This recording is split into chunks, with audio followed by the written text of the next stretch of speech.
আসসালামু আলাইকুম। বাংলাদেশের ফুটবল ইতিহাসে এত বড় দিন এর আগে কখনো ঘটেনি। বাংলাদেশের ফুটবল ফ্যানরা, বাংলাদেশের ফুটবল প্রেমীরা, আমরা বাঙালি, বাংলাদেশ ফুটবল জাগরণের দেশ। আমরা দিনের পর দিন, মাসের পর মাস, ইনফ্যাক্ট গত কয়েক বছর ধরে এরকম একটি নিউজের জন্য আমরা অপেক্ষা করতেছিলাম। অবশেষে ফাইনালি বাংলাদেশ ফুটবল বাংলাদেশ জাতীয় ফুটবল দলের হয়ে জার্সি পরে মাঠে নামবেন হামজা চৌধুরী। তো এই হামজা চৌধুরীকে পেতে আমাদের ফুটবল ফেডারেশনকে অনেক বেগ পেতে হয়েছে, অনেক কাঠখড় পোহাতে হয়েছে। অবশেষে আমরা হামজা চৌধুরীকে পেয়ে গেছি, বাংলাদেশ ফুটবল ফেডারেশন পেয়ে গেছে।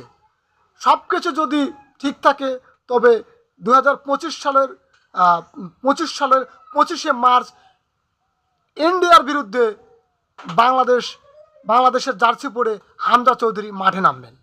তো এই হামজা চৌধুরী মাঠে নামার এর আগে অনেকগুলো প্রসেস রেডি করতে হয়েছে, বাংলাদেশ ফুটবল ফেডারেশনকে অনেক বেগ পেতে হয়েছে। কি করতে হয়েছে আমি সেটি বলবো। বাংলাদেশ ফুটবল ফেডারেশনের আগে সর্বপ্রথম হামজা চৌধুরীর পাসপোর্ট রেডি করতে হয়েছে। সেখান থেকে পাসপোর্ট রেডি করার বিষয়টি ঠিক হয়ে যাওয়ার পর বাংলাদেশ ফুটবল ফেডারেশন হামজা চৌধুরীর যে দেশে খেলতে ছিল, অনূর্ধ্ব 21 দলে খেলেছে, ইংল্যান্ড ফুটবল ফেডারেশনের সঙ্গে যোগাযোগ করে এবং ইংল্যান্ড ফুটবল ফেডারেশনের থেকে অনুমতি নেয়। এবং তারপরে ইংল্যান্ড ফুটবল ফেডারেশনের যে ক্লাব লেস্টার সিটিতে 253টি ম্যাচ খেলেছে হামজা চৌধুরী। সেই হামজা চৌধুরীর জন্য লেস্টার সিটির কাছ থেকেও অনুমতি নিতে হয়েছে।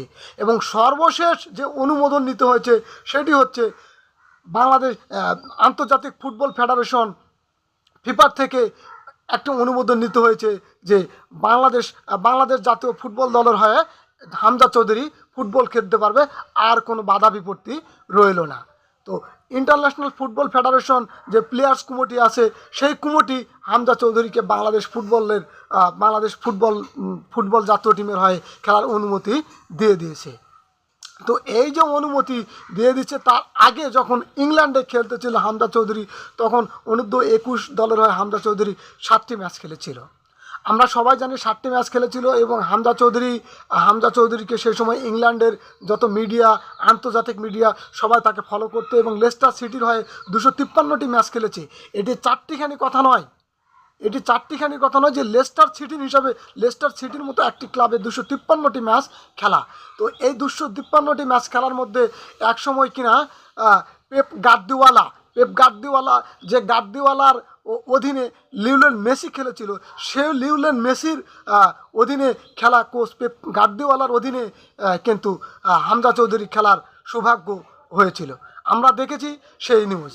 তো এই যে হামজা চৌধুরী যদি বাংলাদেশের জাতীয় ফুটবল দলের হয়ে খেলে, সেক্ষেত্রে কিন্তু একটা ইন্টারন্যাশনাল নিউজের মধ্যে সবসময় হামজা চৌধুরী থাকবেন। এবং আন্তর্জাতিক যে বিভিন্ন মিডিয়া আছে, তারা কিন্তু বাংলাদেশ ফুটবল ফেডারেশনকে অনুসরণ করবে এবং অনেক ফুটবলের খবর তারা বিশ্ব মিডিয়া প্রচার করবে। তো এই যে হামজা চৌধুরী যদি বাংলাদেশ ফুটবল দলের হয়ে খেলে, সেক্ষেত্রে বাংলাদেশ ফুটবল দলের যারা অন্যান্য খেলোয়াড় আছে তারাও অনেক উপকৃত হবে। হামজা চৌধুরীর মতো এরকম একজন বড় খেলোয়াড়ের কাছ থেকে অনেক কিছু শিখতে পারবে। এবং হামজা চৌধুরীর খেলা দেখে এ প্রজন্মের নতুন জেনারেশন যারা খেলোয়াড় আছে, যারা বেড়ে উঠবে, তারা তাকে দেখে অনুপ্রাণিত হবে এবং তাকে দেখে খেলার আগ্রহটা বৃদ্ধি পাবে। এভাবে কিন্তু দিনের পর দিন আমাদের বাংলাদেশ ফুটবল জাতীয় দল শক্তিশালী হবে। এবং এই যে ফুটবল শক্তিশালী হলে সেক্ষেত্রে কিন্তু আমরা বাহিরের দেশের সঙ্গে অনেক ভালো ফুটবল খেলতে পারবো। তো 2025 সালের মার্চে যে ফিফা বিশ্বকাপের এশিয়ান কাপের বাছাই ম্যাচ আছে ইন্ডিয়ার বিরুদ্ধে, সেই ম্যাচ কিন্তু একটা বড় ম্যাচ ঘটতে যাচ্ছে। সেখানে ইন্ডিয়া তো এমনিতেই বাংলাদেশের বিরুদ্ধে চাপে থাকে। আমরা দেখেছি যে ইন্ডিয়া বাংলাদেশের বিরুদ্ধে কীরকম একটা চাপে থাকে, সেটা ক্রিকেট হোক, ফুটবল হোক, কাবাডি হোক, যে কোনো ফরম্যাটে হোক, যে কোনো খেলায়। তো এই যদি হামজা চৌধুরী বাংলাদেশের জার্সি পরে ইন্ডিয়ার বিরুদ্ধে খেলতে নামে, বলেন তো সেটা কীরকম হতে পারে। 253টি ম্যাচ খেলেছে লেস্টার সিটির হয়ে, এটা চারটিখানি কথা নয়।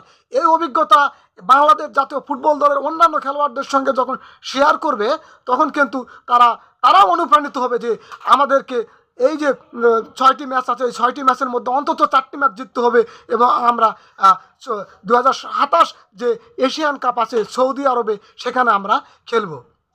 তো এখন থেকে আমরা কি বলতে পারবো? আর্জেন্টিনার লিওনেল মেসি আছে, মিশরের মোহাম্মদ সালাহ আছে, পর্তুগালের ক্রিস্টিয়ানো রোনালদো আছে, বাংলাদেশের একজন আছে, তিনি হলেন আমির হামজা চৌধুরী। এটা গর্ব করার বিষয়। আসসালামু আলাইকুম, সবাই ভালো থাকবেন এবং নিয়মিত আমার এই ভিডিও দেখবেন, লাইক কমেন্টস শেয়ার করবেন এবং বিভিন্ন মন্তব্য করবেন। Thank you very much.